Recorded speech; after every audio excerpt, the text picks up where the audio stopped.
തിരൂരിൽ നഗരസഭയ്ക്കും വ്യാപാരി വ്യവസായി സംഘടനകൾക്കും പുല്ലുവില.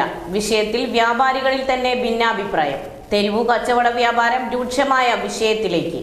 ഒരു വർഷത്തോളം കാലമായി തിരൂർ നഗരസഭയിലെ ഗൾഫ് മാർക്കറ്റിൽ വെള്ളിയാഴ്ചയടക്കം രൂക്ഷമായി വർദ്ധിച്ചുകൊണ്ടിരിക്കുന്ന തെരുവു കച്ചവടം നിരത്തിൽ ചെയ്യുന്നതിന് കഴിഞ്ഞ ദിവസം നഗരസഭ മുന്നോട്ട് വന്നിരുന്നു. ഇതിന്റെ ഭാഗമായി വെള്ളിയാഴ്ച മാർക്കറ്റ് നഗരസഭ നിരോധിച്ചു എന്ന പോസ്റ്ററും വന്നിരുന്നു. എന്നാൽ ഇതിനൊന്നും ഒരു വിലയും കൽപ്പിക്കാതെ വെള്ളിയാഴ്ച മാർക്കറ്റ് സദാപോലെ തന്നെ ഇന്നും തുറന്നു പ്രവർത്തിച്ചു.